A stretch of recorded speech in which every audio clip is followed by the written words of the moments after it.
Coming up on 5 Minute News.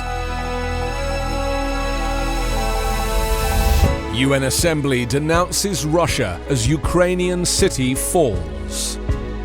Judge protects family from Texas anti-trans order. And Democrats pushing ahead on Supreme Court vote. It's Thursday, March 3. I'm Anthony Davis. Ukraine's second biggest city, Kharkiv, suffered heavy bombing on Wednesday as Russia's week-long invasion was denounced by the United Nations in an historic vote, and dozens of countries referred Moscow to be probed for potential war crimes. The UN Refugee Agency says 1 million people have fled Ukraine since Russia's invasion less than a week ago. An exodus without precedent in this century for its speed. The incursion has yet to overthrow the government in Kiev, but thousands are thought to have died or been injured, and it could cause another deep hit to the global economy still emerging from the coronavirus pandemic. In Ukraine, the human toll was mounting in Kharkiv, a city of 1.5 million people, where bombing has left its centre a wasteland of ruined buildings and debris. A UN resolution reprimanding Moscow was supported by 141 of the Assembly's 193 members, passed in a rare emergency session, a symbolic victory for Ukraine that increases Moscow's international isolation. More is at stake than even the conflict in Ukraine itself. This is a threat to the security of Europe and the entire rules-based order, US Secretary of State Antony Blinken told reporters after the vote.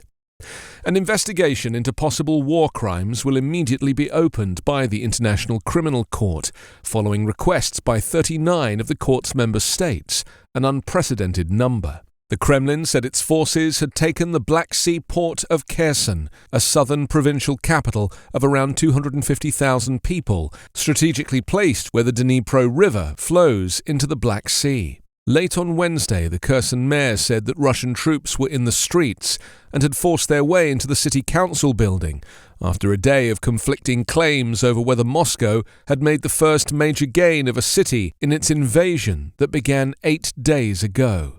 Diplomatic efforts to resolve the crisis have so far failed. A Texas judge has temporarily shielded 2 parents, their transgender daughter and her psychologist on Wednesday from Republican Governor Greg Abbott's order describing certain forms of treatment for transgender youth as child abuse. The parents, child and the provider sued Abbott on Tuesday, saying the unconstitutional decree struck terror in the family. The mother, identified only in the petition as Jane Doe, is an employee of the Texas Department of Family and Protective Services, which is a co-defendant in the lawsuit. The narrow temporary restraining order applies only to the named plaintiffs in the case. Judge Amy Clark Meacham from Travis County's 201st Civil District Court set a hearing for March 11 to determine whether she should grant a statewide temporary injunction that would prevent the investigation of any reports of people facilitating or providing gender-reaffirming care to transgender minors solely based on the fact that the minors are transgender. Texas has proposed more than 40 bills targeting transgender youth, a trend that falls amid a wave of similar legislation being debated in state houses in Alabama, Idaho, and elsewhere. A study published late last year in the peer-reviewed Journal of Adolescent Health found that hormone therapy strongly correlated with a lower risk of suicide for transgender youth. Meanwhile, Republican Texas Governor Greg Abbott and Democrat Beto O'Rourke won their party's gubernatorial nominations on Tuesday, as the state's first-in-the-nation primary contests kicked off the race to the November 8 general election. Supreme Court nominee Ketanji Brown Jackson began courting senators on Capitol Hill yesterday, making her case for confirmation in private meetings, as Democrats worked to move her through the Senate within weeks. Senate Democrats, concerned about their narrow 50-50 majority, announced on Wednesday that Jackson's hearings will begin March 21st, just 3 weeks after President Joe Biden nominated her to replace retiring Justice Stephen Breyer. With a goal of an April confirmation, they are using Justice Amy Coney Barrett's quick confirmation ahead of the 2020 presidential election as a model for Jackson, who would be the first black woman to serve as a justice in the court's 200-plus year history. Senate Judiciary Committee Chairman Dick Durbin called the quick confirmation process a contemporary standard on Wednesday, while acknowledging that part of the reason for the rapid timeline was because of his party's tenuous hold on the Senate. There's no reason to wait, Durbin said, even though Breyer has said he won't leave the bench until summer. He noted that the committee is also familiar with Jackson, who was just confirmed as an appeals court judge last year and had been confirmed by the Senate 2 times before that.